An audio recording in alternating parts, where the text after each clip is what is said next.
TIGC Centro 96.3. Póngala.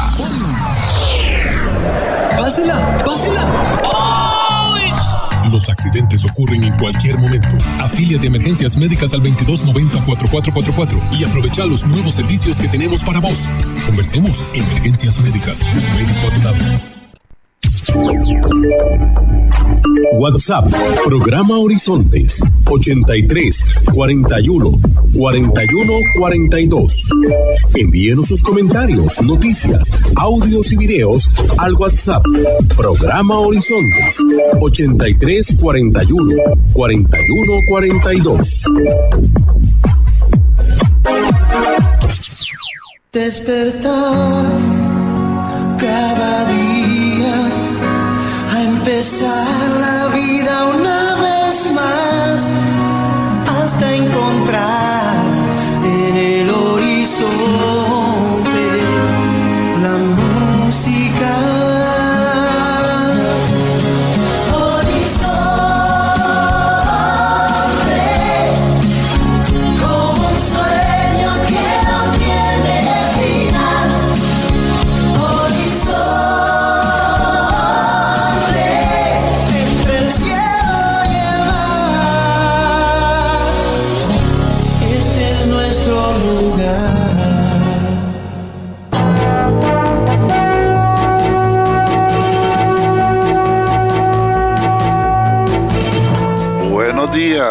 Buenos días a nuestro compañero Jaime Bañarello en los controles principales.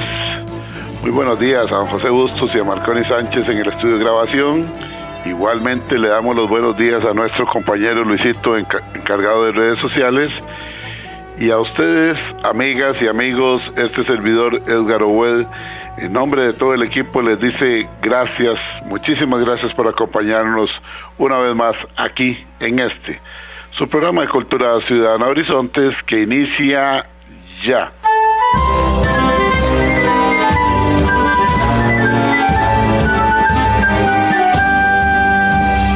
Todos somos Unión Médica, luchando con gran ilusión. Es el gremio que cultiva su ética profesional. Hoy es martes, Día de la Voz Médica, Unión Médica Nacional. Somos el sindicato que vela por los derechos de los cirujanos y médicos de Costa Rica. Escúchelo aquí, en Horizontes, su programa de Cultura Ciudadana. Unión Médica es orgullo nacional.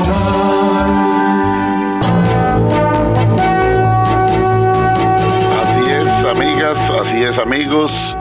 Hoy es día martes de cada semana. Ustedes y nosotros tenemos una cita aquí en 96.3 FM, Radio Centro para todo Costa Rica, para reunirnos en el espacio de La Voz Médica, el programa oficial de la Unión Médica Nacional. Este es un esfuerzo de la Junta Directiva de la Unión Médica Nacional para que todos los médicos del país se mantengan enlazados, se mantengan informados a través de este espacio de Cultura Ciudadana, y ustedes y nosotros también vamos aprendiendo. Hoy estará con nosotros el máster Diego Arturo Pacheco Solano del Departamento Legal de la Unión Médica Nacional, con un tema muy interesante como es generalidades del expediente clínico.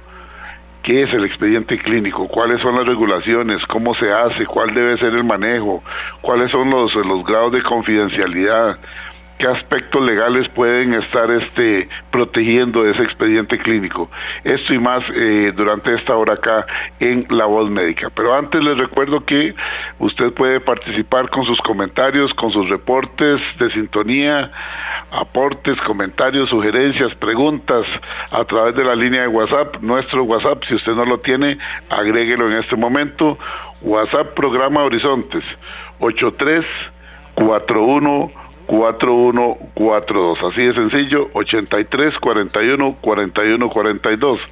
Usted nos escucha a través de 96.3 FM Radio Centro para todo Costa Rica, pero si tiene que apartarse de su aparato de radio, le recordamos que nos puede escuchar en la red social de Facebook con solamente ingresar a nuestra dirección, que es muy sencilla, facebook.com/inclinada Programa Radial Horizontes, facebook.com/inclinada Programa Radial Horizontes. Ingrese ahí, dele seguir, dele me gusta para que durante el día se mantenga informada, se mantenga informado, y luego solamente le da clic a la fotografía de nuestro invitado para que de inmediato nos pueda escuchar en su tablet, en su computadora o en su teléfono celular en cualquier parte donde se encuentre. Así de sencillo.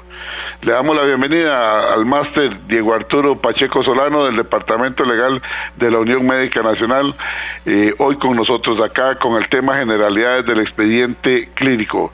Bienvenido, máster Diego Arturo Pacheco Solano, gracias por estar con nosotros aquí en La Voz Médica, el programa oficial de la Unión Médica Nacional. Muchas gracias, don Edgar, y bueno, primeramente desearle buenos días a usted y a todos los radioescuchas del programa Horizontes. El día de hoy hablaremos sobre las generalidades del expediente clínico en Costa Rica. Y antes de iniciar, o antes de adentrarnos en el tema, siempre me gusta mencionar cuál es el fundamento legal del tópico de hoy. Y bueno, como fundamento legal o base legal, nos tenemos que remitir al Reglamento General de Hospitales Nacionales. Este data de 1950. Véase que al día de hoy ya cumple 73 años, es decir, hace ese montón de años ya se tenía una noción de la importancia de regular este instrumento tan valioso para el paciente, y no solamente para el paciente. Más adelante vamos a analizar cuáles serían las finalidades que tiene este instrumento, que podría decirse que es un instrumento legal también. Asimismo, podríamos encontrar cierta regulación en lo que sería el reglamento del expediente de salud de la Caja Costarricense de Seguro Social. Este es más reciente, se promulga por parte de la Junta Directiva de la Caja a finales de la década de los 90. Y finalmente, el reglamento del EDUS, que es el expediente digital único en salud, que por supuesto data de hace poco, apenas tiene 5 años, y es el que está más que todo regulando el tema del expediente digital en salud, y el que se amolda más a lo que serían nuestros tiempos. Se podría decir que la institución o la caja tiene 2 cuerpos normativos que vienen a regular el expediente. Sin embargo, cabe hacer la acotación de que estos 2 no riñen entre sí, es decir, este más reciente no deroga lo que sería el reglamento del expediente de salud físico, siendo que hoy en día no se ha abarcado el 100% de lo que sería el uso del expediente clínico digital. Esto por motivos de una transición tecnológica, ¿verdad? Por la gran masividad de expedientes que tiene la institución, y prácticamente aborda a todos los ciudadanos de este país. Pero existen esos 3 cuerpos normativos donde podría sentarse la base legal de este tema. Ahora bien, don Edgar, ¿qué se conoce como expediente clínico? También puede ser llamado expediente médico o expediente en salud. Se podría considerar que son sinónimos. Y se podría decir que es el conjunto de documentos derivados de la atención de una misma persona. Además, deben estar archivados por número de identificación de personas físicas, pasaporte o documento migratorio, el DIME. Asimismo, se podría considerar algún otro tipo de identificación, siempre y cuando sea aprobado por la División Administrativa de la Gerencia Médica de la Caja Costarricense de Seguro Social. Don Edgar, ¿qué contiene el expediente clínico? Bueno, el expediente clínico contiene lo que se llama la historia clínica. Esto es lo importante, o es el punto medular de lo que sería el expediente. Y básicamente se podría decir que es aquella información realizada por escrito, en el caso de ser físico el expediente, o digitada, en el caso de ser en el EDUS o el expediente digital, de todo el proceso médico del paciente, incluyendo las pruebas realizadas en el mismo. ¿Qué me refiero con estas pruebas realizadas? Tiene que ver todo lo que serían los servicios auxiliares de lo que sería la parte médica, es decir, laboratorios patológicos, microbiología, imágenes médicas, básicamente todo lo que tiene que ver o relacionado con la salud del paciente tiene que estar incluido en la historia clínica y es una parte integral de lo que sería el expediente clínico. Además del proceso médico actual, es importante que el expediente clínico en su historia contenga la información de atenciones pasadas de una forma ordenada y detallada de todos los datos y conocimientos del paciente, es decir, personales y familiares. Esto va a tener una utilidad para realizar o para llegar a un diagnóstico actual del paciente y asimismo podría también ser preventivo. Ahora bien, don Edgar, ¿cuáles son los fines de la historia clínica? Pues tiene varios. El principal de todos es que sea de utilidad para el paciente enfermo. Esto para que pueda encontrarse una cura y aparte de este fin, que es el principal, también tiene una finalidad de investigación y docencia. Y por supuesto, es un auxiliar de la justicia. Claramente existen muchos presupuestos legales y muchas resoluciones legales que van a depender de lo que contiene el expediente clínico. Por ejemplo, el otorgamiento de pensiones por invalidez, declarar estados de invalidez, analizar valoraciones de daño corporal, esto para efectos de indemnizaciones, riesgos de trabajo, para analizar qué porcentaje de daño tiene ese paciente a raíz de un riesgo de trabajo, asimismo para determinar su incapacidad temporal, incapacidad permanente y por supuesto también para verificar si en efecto podría existir un eventual mala praxis médica. Entonces vemos cómo la normativa, porque estos fines están dentro de la normativa y establecen cuáles serían los únicos fines. No puede existir, son taxativos y son números clausus, ¿verdad? Eso quiere decir que no puede existir un fin adicional a los que les acabo de mencionar. Ahora, Máster, hay una situación que se produce, aquí me lo están recordando, me está escribiendo una persona que me dice que me reserve el nombre de ella, perdón, y me dice lo siguiente: sería importante que aclaren quiénes tienen acceso al expediente clínico. Muchas veces algunos familiares preocupados o no sabemos con qué intenciones acuden a nosotros para que les revelemos información del expediente y las personas ya son mayores de edad y gozan de buena salud mental, por lo tanto no son tutores ni cosa por el estilo. Es importante aclarar esto porque muchas veces vienen madres a decirnos: quiero saber qué es lo que tiene mi hija, quiero saber cómo salió, ejemplo, no pone aquí, ejemplo, prueba de embarazo o algún otro tipo con sustancias psicotrópicas en varones o en muchachas, y nosotros los médicos no podemos brindar esa información si la persona ya es mayor de edad y goza de buena salud mental. Continúe, Máster. Claro, don Edgar. Bueno, excelente la pregunta. Para contestarle a la persona, al oyente, el expediente clínico debe mantenerse con los principios de confidencialidad y en este caso el personal en salud es el responsable del manejo de esos datos.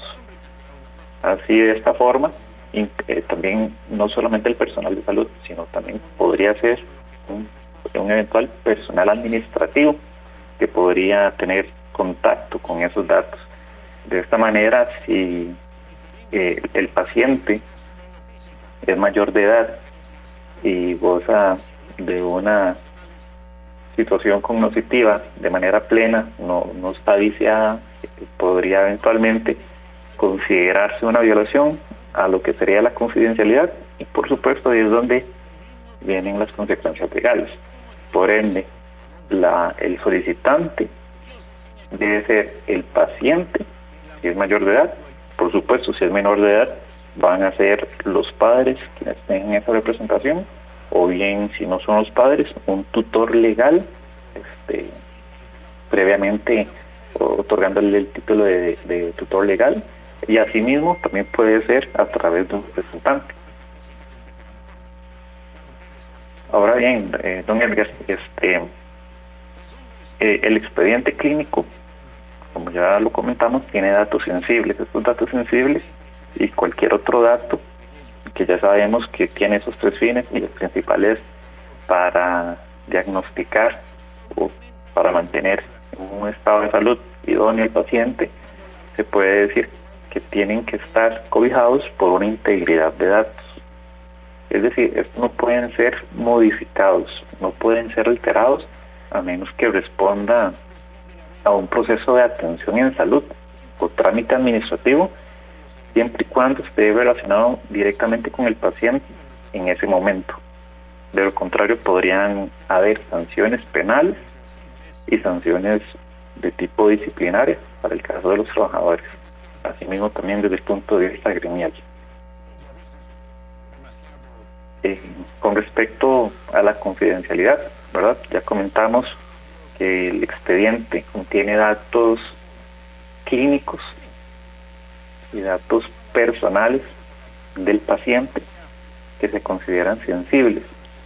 ¿Qué son datos sensibles? Bueno, son todos aquellos relacionados con la información del paciente, sus familiares, su origen étnico, su origen religioso, preferencias sexuales, por ejemplo, o algún tipo de patología que contenga y que no pueden, por supuesto, no pueden ser divulgados.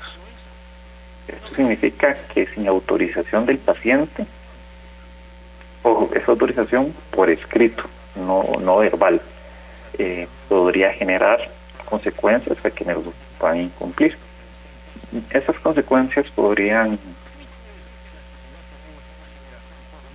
verse como penas privativas de libertad, es decir, desde la jurisdicción penal. Podrían también desde esa misma jurisdicción imponerse multas de inhabilitación, inclusive inhabilitación de cargos públicos. Además, podría haberse comprometido lo que es el secreto profesional y tener consecuencias en el colegio. Otro tipo de consecuencias serían las laborales desde el punto de vista disciplinario.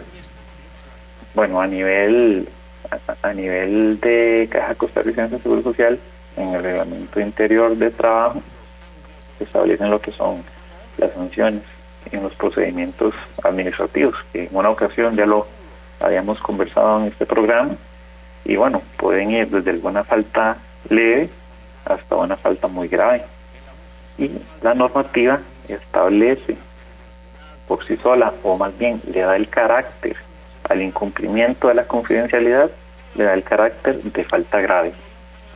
¿Qué se traduce en esto, don Edgar? Que podrían eventualmente y considerarse la magnitud del impacto de lo que fue estos datos divulgados, podría considerarse incluso recomendar un despido en responsabilidad patronal. Entonces vemos lo que es un tema o es un asunto grave, ¿verdad? Siempre hay que procurar de cobijarse con la confidencialidad y no expresar o no divulgar a terceras personas, o incluso no a terceras personas, o incluso a compañeros del trabajo que no tienen una relación con la atención de ese paciente, que también podría verse ahí comprometido, porque no es solamente a terceras personas, sino también a otros funcionarios de la institución. Hay una consulta que nos llega en este momento y nos dicen que, y es válida la pregunta, porque existirán, no sé, diferentes motivaciones para que el familiar muchas veces quiera estar presente cuando se va a hablar de aspectos confidenciales de la consulta médica. Es frecuente que algunos familiares solicitan amablemente, mire, yo quiero acompañar a mi esposo o a mi hijo o a mi hija o a mi pareja durante la consulta. Ese puede ser un punto, aunque se va a hablar del expediente médico. Otro puede ser donde no se solicita amablemente, sino que se pretende imponer, yo tengo que estar presente cuando a mi hija o a mi hijo o a mi esposo se le lea el expediente. Eso quiero que lo aclaremos. Igualmente, si la persona, el paciente, que sería el otro caso, en uso completo de sus facultades, solicita, quiero ser acompañado por mi esposa o por mi pareja, por mi madre o por mi padre o por mi hermano o por cualquier persona que ella elija, puede ser acompañado. Yo creo que son varios puntos de vista que es importante aclararlo. Y hago esta aclaración porque, bueno, ya hoy día las personas hemos aprendido a convivir con enfermedades que en algún momento nos asustaron tanto como el SIDA, y entonces algunas personas tenían temor de que se supiera que tenían algún padecimiento relacionado con el SIDA. En otros casos habrán otras enfermedades de tipo contagioso por una enfermedad venérea o por algún otro tipo de situación. Y lo vimos con el mismo COVID, que había gente que fue discriminada porque alguien filtró la información de que tenía COVID. En fin, aclárenos este asunto.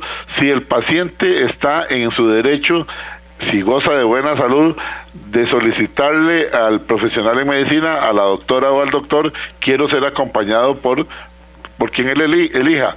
Y también si el médico podría decirle, no, usted está en su derecho también de decir que quiere entrar solo o entrar sola. Coméntenos, por favor. Claro, don Edgar. Bueno, muchas gracias por la pregunta. Viene a aclarar un panorama, lo que serían estas incógnitas que surgen de la población o del personal de salud. La consulta médica se traduce en un acto médico. En sí, el acto médico también está cobijado por la confidencialidad y la intimidad, no solamente para el paciente, sino también para el profesional que los está atendiendo. En este caso, digamos, si es una persona que goza plenamente de sus capacidades mentales y esa persona desea que sea acompañado en consulta, perfectamente lo puedes expresar al profesional y el profesional podría eventualmente aceptarlo o negarlo. ¿Por qué se podría negar? Por ejemplo, con esa situación del estado de emergencia que había por la pandemia COVID, que están en un cubículo reducido, probablemente los consultorios no sean tan amplios, entonces podría eventualmente el profesional en salud negarse porque podría haberse comprometido la salud de esas 3 personas que estén ahí, y más o aunado si hay un personal de enfermería, entonces ya habrían 4 personas. Entonces, bajo esa tesis sí podría negarse, y me parece que inclusive en el estado de emergencia hubo una directriz y solamente entraba el paciente, a menos de que no se pudiese valer por sí mismo. Ejemplo, está el caso de un adulto mayor que tiene sus capacidades mentales plenas, pero no puede valerse por sí mismo en un sentido físico. Correcto. Entonces ahí sí va a requerir una ayuda por parte de un familiar. Asimismo, es muy común que se den estos acompañamientos en adultos mayores, siendo que las explicaciones que dan los médicos, a pesar de que son explicaciones que van dirigidas a ese adulto mayor, se ha notado o se ha visto la tendencia que siempre dan un acompañante para hacerle los recordatorios o tal vez para apuntar algún dato importante de lo que ahí se deriva.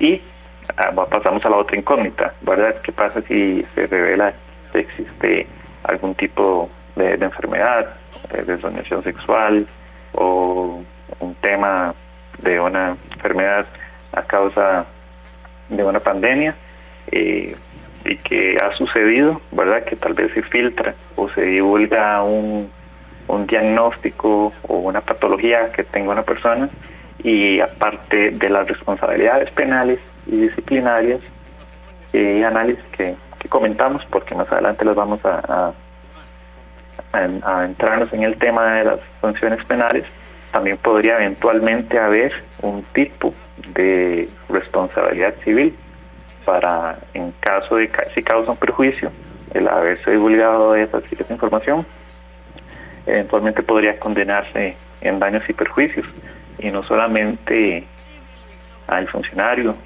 o a la persona, ¿verdad? Sino que si es un funcionario de cualquier institución, porque no solamente la Caja Costarricense de Seguro Social maneja lo que es el expediente y tal, también expedientes clínicos se manejan en el INSS, por ejemplo. Si a raíz de esa filtración podría verse inclusive verse responsable la institución de manera solidaria, porque es un funcionario que mantiene esa entidad, ese ente, y en raíz de sus funciones estaría ventilando un asunto, por ende le atrae una responsabilidad también para la institución.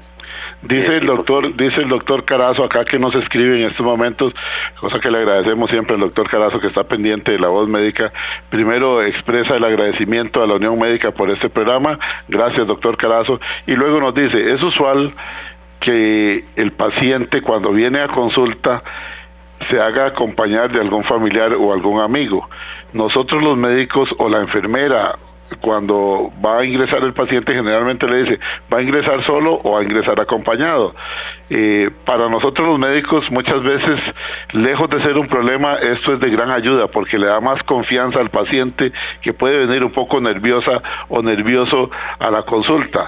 Ahora bien, cuando es una persona que quiere, vea lo que dice el doctor Carazo aquí, que quiere jugar de médico, dice, y no nos deja a nosotros realizar el trabajo, en ese momento hay que decirle a la persona, un momento, aquí el médico soy yo soy el que hago las preguntas. Tuve el caso recientemente, dice, de un hermano que no dejaba hablar a su otro hermano, y entonces parecía que el paciente era el acompañante. En este sentido, la lógica nos dice, hay que aislarlo entonces, o hay que solicitarle que se quede calladito o calladita, pero generalmente es conveniente. Tiene razón el abogado cuando dice que, dice el doctor Carazo, cuando dice que esto se complica un poco en el área de emergencias. Si es un adulto mayor, perfecto, pero cuando llega una persona herida o algo así, el acompañante lo que hace es entorpecer nuestro trabajo. Sigan adelante, los felicito. Gracias, doctor Carazo, realmente me parece muy claro, nos está poniendo como la ruta de trabajo de un médico en diferentes escenarios. Vamos a ir nosotros a una pausa a mitad del programa. ¿Qué le parece, Máster Diego Arturo Pacheco Solano, si vamos a la pausa, le parece? Vamos a la pausa y de regreso le contestamos al doctor Carazo. Bueno, muy bien, excelente. Manténgase en sintonía, usted está escuchando La Voz Médica, el programa oficial de la Unión Médica Nacional. Martes de cada semana, de 7:20 a 8:20 de la mañana, aquí en 96.3 FM Radio Centro para todo Costa Rica. Ya venimos. Retornamos en breve con La Voz Médica, Unión Médica Nacional. Enaltecemos el ejercicio de la medicina. Unión Médica, es orgullo nacional. Y a esta hora, actuamos o hablamos con Carlos Monge. ¿Cómo desearía que tuviéramos un Estado fuerte? Pero ni modo, tenemos uno grande pero flojo. Para todo tenemos instituciones. Leyes nos sobran a tal nivel que se contradicen algunas. Veo que el ciudadano lo percibe, porque por ejemplo un conductor que en Costa Rica conduce y respetando leyes por todo lado, cuando lo hace en Estados Unidos es de lo más cuidadoso. ¿Será que lo reprime el temor ante la firmeza en la aplicación de la ley allá? Ya está dicho y claro, aquí hasta los narcos salen de la cárcel fácilmente. Al contrario, un Estado fuerte, por ejemplo, con los terrenos que tiene el INVO y el dinero del Bambi, construyera casas en lugar del caminado zombie que se tiene ahora. Estaría previniendo en serio el abuso que se hace de trabajadores humildes en muchísimas empresas.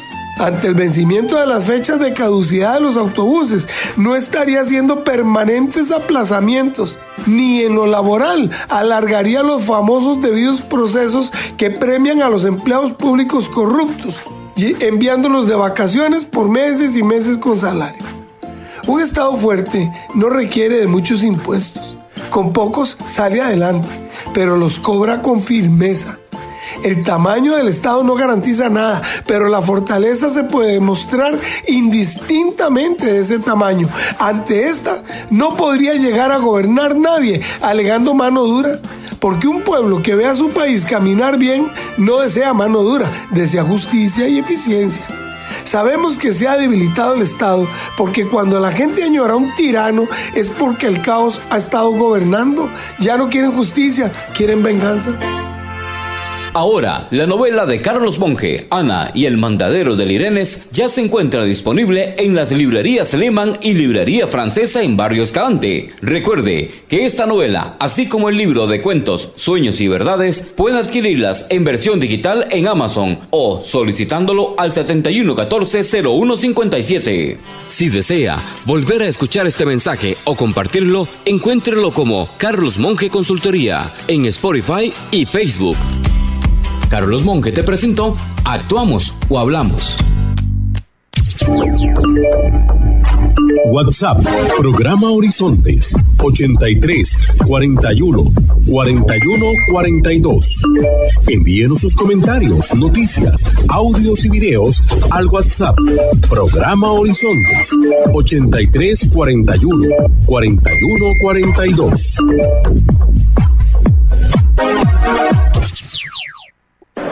¡Pásela! ¡Pásela!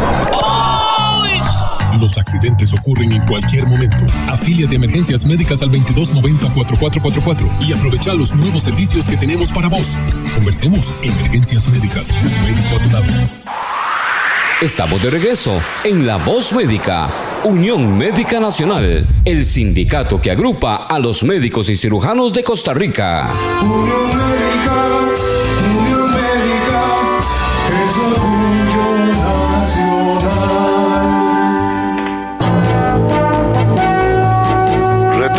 Retornamos a La Voz Médica, el programa oficial de la Unión Médica Nacional, martes de cada semana acá en 96.3 dentro del programa de Cultura Ciudadana Horizontes. Martes de cada semana, 7 y 20, 8 y 20 en 96.3. Vamos rápidamente porque el tiempo apremia. Gracias a todos porque estaba hablando ahora en el corte con el máster Diego Arturo Pacheco Solano, que ha interesado mucho, ha despertado mucho interés este asunto de las generalidades del expediente clínico. ¿Cómo se maneja el expediente clínico? ¿Cuáles son las consecuencias si se divulga algo que aparece en el expediente clínico? ¿Quiénes tienen acceso a ese expediente clínico? ¿Cómo se debe? ¿Cuál es la diferencia entre el expediente clínico digital tipo EDUS o el de expediente clínico de papel como lo veíamos antes? Todo esto ha despertado mucho interés. Vamos rápidamente con los saludos. Saludamos a los amigos con los reportes de sintonía, más bien saludamos a los amigos que han reportado sintonía desde el Hospital San Juan de Dios. Dice aquí, atentos a La Voz Médica del San Juan de Dios.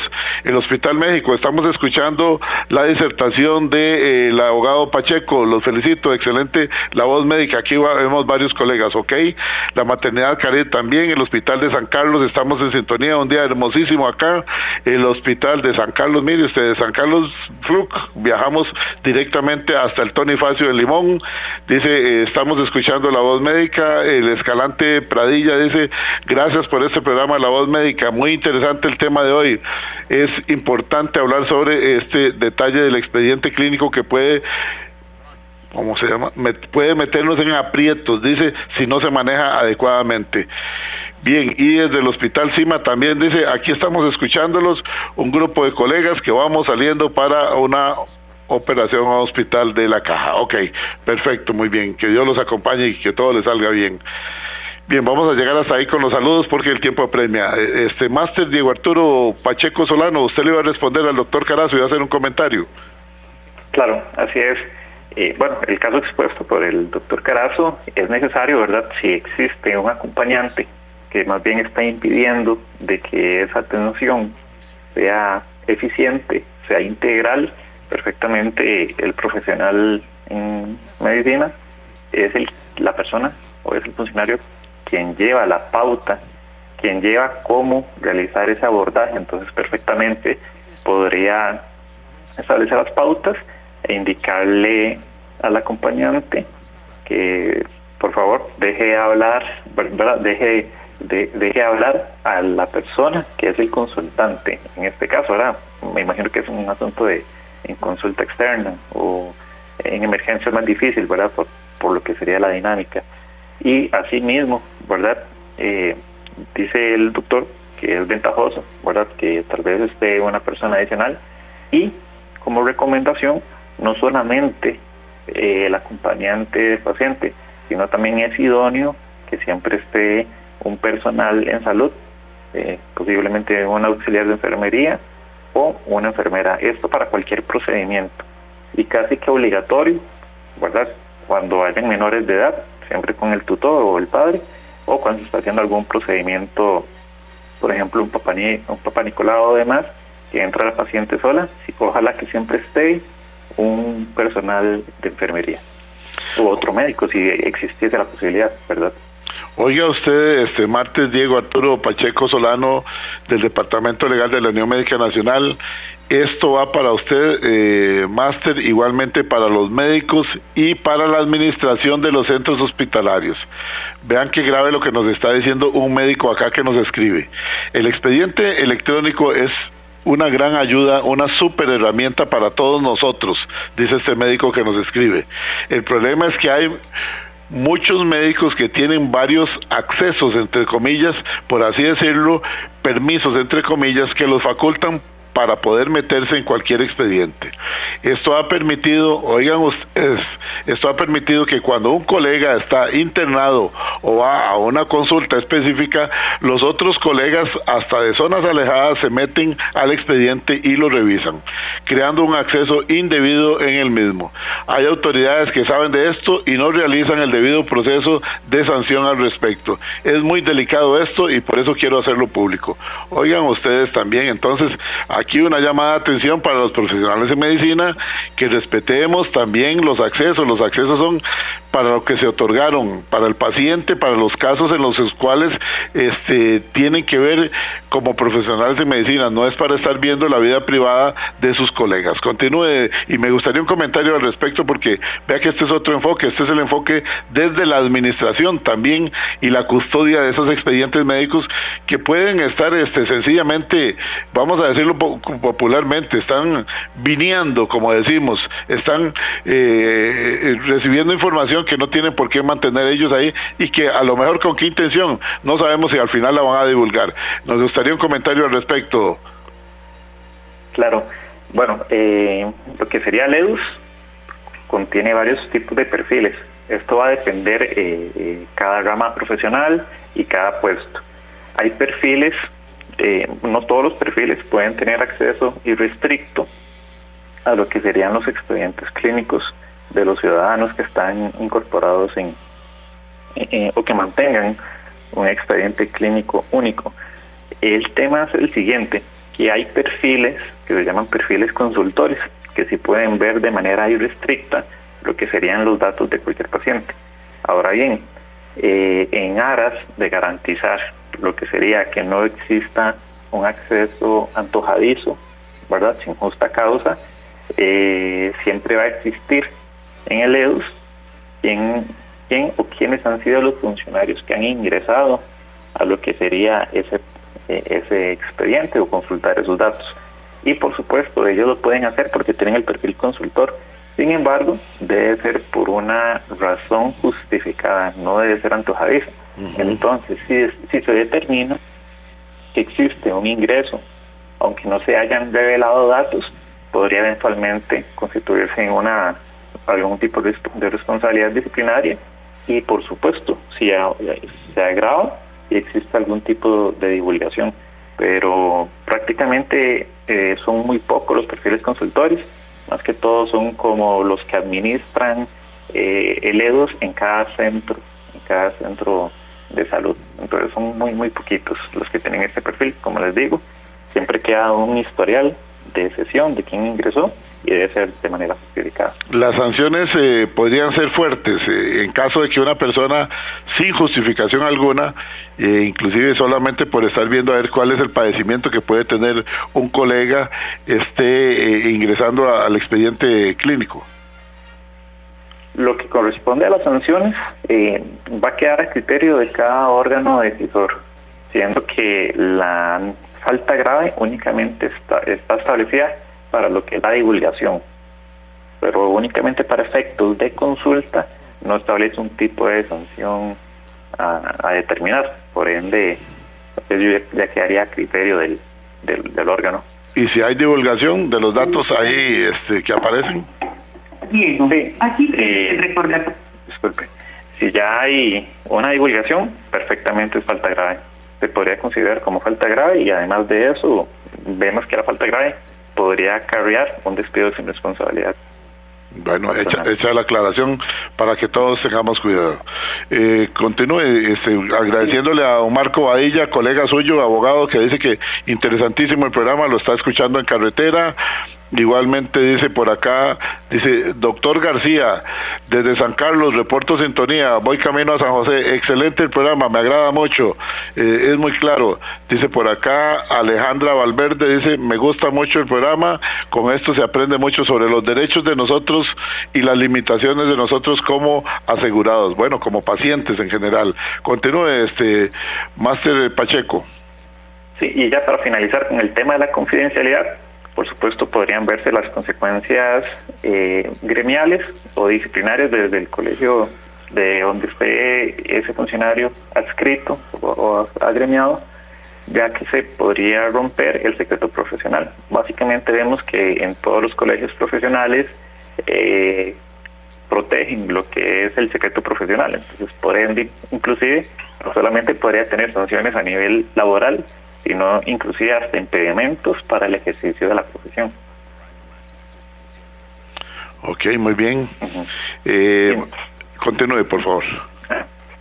Entonces vemos que tener contacto con el expediente clínico ya genera algún tipo de deber y responsabilidad, pero ¿quiénes son estos obligados, verdad? Bueno, el personal de salud es el que está en constante contacto con lo que sería el expediente, entonces recaerían médicos, enfermeros, auxiliares de enfermería, microbiólogos, etcétera.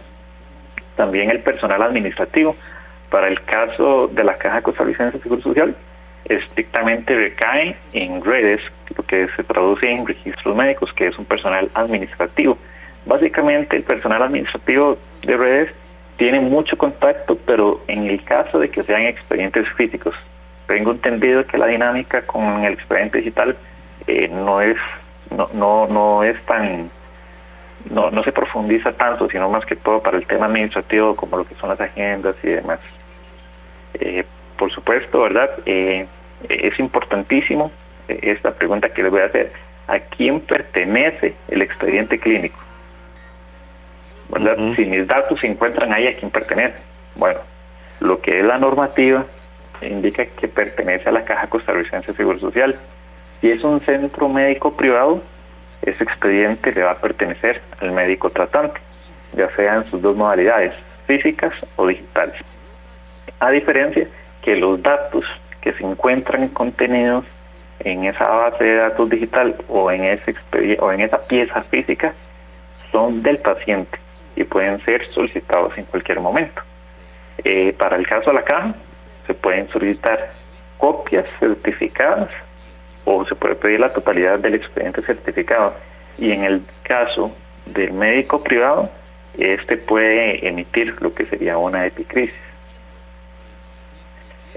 Por ende, tanto el médico tratante, si es privado, o la Caja Costarricense de Seguro Social, al ser el propietario del expediente, tienen prohibido desecharlo, tienen prohibido incinerarlo o sustraer piezas del expediente. Vemos que ya se violentaría lo que es la integridad del mismo, podría darse lo que son los eventuales delitos a nivel penal. La custodia de las piezas físicas en la Caja Costarricense le corresponde a redes, y lo que corresponde a las bases de datos digitales de LEDUS le corresponden a la Dirección de Tecnologías de Información y Comunicación de la Caja de Seguro Social. ¿Cuándo se puede eliminar un expediente? Esto va a ser, o esto más bien lo regula, la Ley de Sistema de Archivos Nacionales, y prácticamente se podría decir que después de la muerte de un paciente podría inclusive mantenerse por 10 años. Me encontré que en España, inclusive después de la muerte de un paciente, se esperan hasta 15 años para poder desechar ese expediente. Esto por la relevancia jurídica que contiene, ¿verdad? Como un auxiliar judicial. Ahora, una consulta que me surge, y esta pregunta es mía, ¿quiénes pueden agregar datos al expediente clínico también? Ok, excelente pregunta, muchas gracias, don Edgar. Las personas que pueden agregar datos al expediente clínico es el personal en salud que está brindando una atención en ese momento. Esos datos van a ser concernientes de la atención que se está dando actual, y también si el paciente ya trae un reporte patológico privado porque prefirió irse a hacer una biopsia a nivel privado por X o Y razón, se puede incorporar al expediente.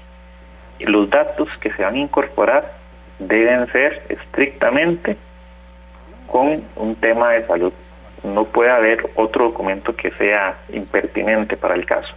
Puede ser, digamos, entonces, agregados datos por medio del profesional de medicina, obviamente la doctora o el doctor, igualmente el enfermero, igualmente el personal administrativo, pero con temas propiamente de la consulta y lo que esté orientando el profesional de medicina. ¿Es así? Correcto. Y el personal administrativo lo puede hacer siempre y cuando esté delegado por cualquier personal de salud. Ok, perfecto. Ajá, entonces, inclusive resultados de laboratorio, de un laboratorio privado externo. Entonces, simplemente para una mayor agilidad, que ya el paciente que lo quería llevar, entonces, por favor, quiero que me incorpore eso en el expediente, y si es procedente, no hay motivo para negarle esa inclusión. Dice Gustavo Cartín, no olvidemos que las nuevas tecnologías lo que pretenden es mejorar la calidad de la atención médica con un expediente digital. La regulación establece los estándares y requisitos para la documentación de la atención médica en el expediente clínico, lo que contribuye a una mejor comunicación entre los profesionales de salud, evita errores y asegura la continuidad de la atención en cualquier centro hospitalario, dice el señor Cartín. Continúe. Claro, quiero adicionar a lo que indica el señor Cartín, que en efecto, ¿verdad?, que el medio tecnológico viene a darle esa facilidad de atención en pro de lo que sería el paciente, siendo que si es un expediente físico y ese expediente físico se encuentra en el área de adscripción del paciente, ejemplo que iba en Cartago, y entonces va a mantener en el área de salud correspondiente. Pero ¿qué pasa si ese paciente va a vacacionar a Guanacaste y sucede un accidente? ¿Cómo hace ese personal para atenderlo sin el expediente? Por eso el EDUS viene a solventar esa situación que puede ser consultada en cualquier parte del país. Entonces vemos cómo esto viene a colaborar de una manera excepcional lo que sería la atención. Ahora bien, si ya analizamos que los datos son del paciente, ¿cómo hace para obtenerlos? Bueno, hay dos formatos, expediente físico o el tecnológico. Eso es muy importante. Sé que el tiempo apremia, pero sí me gustaría comentarlo. Es muy importante, ¿verdad?, que solamente las copias u originales, dependiendo sea el caso, digamos, si es caso físico, del expediente físico, solamente puede expedirlo la dirección médica. Es decir, la dirección médica está facultada para extender piezas totales o parciales. No es el médico tratante. Entonces hay que tener cuidado con eso, porque solamente la dirección médica del centro tiene la facultad para poder realizar este caso de expedición de documentos. Para el caso del EDUS, es mucho más fácil, puede ser expedido por la dirección médica de manera certificada, o bien ser accesado por las herramientas destinadas a esa consulta. Lo que es el reglamento del EDUS ha indicado que han sido los medios tecnológicos y se traduce en lo que sería la aplicación móvil del EDUS, que cualquier dato puede ser consultado. ¿Y quiénes son los partícipes en la solicitud? Bueno, el paciente puede ser un representante, ojalá que se verifique cuáles serían el tipo de mandato, el tipo de poder que medie, ¿verdad? No es que sea una autorización firmada con una copia de cédula, sino es que el representante ya conlleva un tipo de formalidad legal más rigurosa que una simple autorización, y además de eso podría ser los sucesores del paciente en dado caso que éste haya fallecido. Son los sucesores que pueden tener acceso a través de la dirección médica. Asimismo existe la figura del secuestro judicial. Esto quiere decir cuando el juez penal o el representante del Ministerio Público que recae en un fiscal solicitan el expediente, no lo deben hacer. Ese mandamiento o ese secuestro no lo deben dirigir hacia el médico tratante o, ejemplo, hacia el jefe de emergencias o hacia el jefe de consulta externa, sino hacia la dirección médica. Y si es en horas o en un horario no hábil, por la dependencia que haya dejado la dirección médica, ejemplo, el jefe de guardia.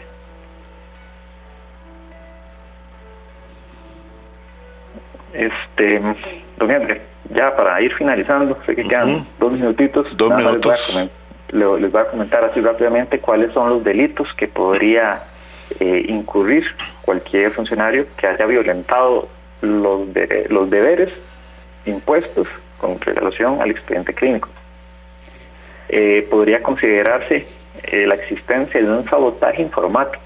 Bueno, esto solamente es concerniente con el expediente electrónico, expediente del EDUS, y consiste cuando los expedientes, ¿verdad?, fuesen destruidos, es decir, la base de datos donde esté almacenada sea destruida, sea alterada, sea inutilizada, o bien que estos datos digitados sean también modificados. Inclusive se podría agravar la pena, porque es una pena de 3 a 6 años, y podría agravarse si la conducta de la persona que comete ese delito sobrevenga un peligro colectivo o un daño social. Asimismo, se agrava de 4 a 8 años cuando la persona que destruye esa base de datos sea un empleado o sea un encargado de dar soporte a ese sistema. Entonces eso es muy importante, solamente para el expediente digital. También podría considerarse algún tipo de falsedad ideológica. Eso es cuando se inserten o se hicieran insertar algún documento público declaraciones falsas. Las penas van de 1 hasta 6 años. Asimismo, lo que es la supresión de documentos, ocultación y destrucción, va para el expediente físico. Las penas van igual de 1 a 6 años. Y finalmente, la falsedad ideológica en certificados médicos, es decir, el legislador protege el certificado médico como un título, lo protege como un título o un bien jurídico. Muy bien. Y lo protege de esta manera, que el médico que extendiere un certificado falso concerniente a la existencia o inexistencia de algún tipo de enfermedad, algún tipo de patología, va a tener penas privativas de libertad y penas de días multa. Bueno, entonces, muy bien. Don Edgar, básicamente eso sería el temita de hoy. También muchas gracias a los escuchas. No, gracias a usted, Máster Diego Arturo Pacheco Solano, del Departamento Legal de la Unión Médica Nacional. Quiero leer muy rápidamente, dicen unos médicos, dice, por favor, lea este mensaje y omita nuestro nombre. Bueno, lo puso la persona que lo puso, es desde el Calderón Guardia, dice, el expediente clínico digital es importante porque mejora la accesibilidad, la eficiencia y la coordinación de la atención médica, facilita el intercambio de la información médica, permite la investigación y la evaluación de la calidad de la atención nuestra, mejora la seguridad y la privacidad de la información del paciente. Por eso hemos insistido en que el EDUS debe ser revisado y fortalecido. Ha tenido grandes fallas y con alguna frecuencia sale del sistema. Este es un mensaje para la administración de la Caja Costarricense de Seguro Social. Deberían de verificar que el EDUS funcione al 100%. Bueno, Está bien, tienen toda la razón. Ojalá que tengamos EDUs bien fortalecidos. Nos vamos nosotros. Martes de la próxima semana regresa siempre aquí La Voz Médica, el programa oficial de la Unión Médica Nacional, de 7:20 a 8:20 de la mañana en 96.3 Radio Centro para todo Costa Rica. Y este programa estará antes del mediodía en la página oficial de la Unión Médica Nacional y en nuestra página de programa radial Horizontes. Buenos días y hasta pronto. ¡Pásela! Los accidentes ocurren en cualquier momento. Afíliate a Emergencias Médicas al 2290-4444 y aprovecha los nuevos servicios que tenemos para vos. Conversemos. Emergencias Médicas, un médico a tu lado. Recuerde, todos los martes, aquí en Horizontes, su programa de cultura ciudadana, a las 7:20 de la mañana, el programa La Voz Médica. Todos somos Unión Médica. Unión Médica Nacional. Somos el sindicato de los médicos y cirujanos de Costa Rica. Unión Médica es orgullo nacional. TIGC Centro 96.3. Póngala.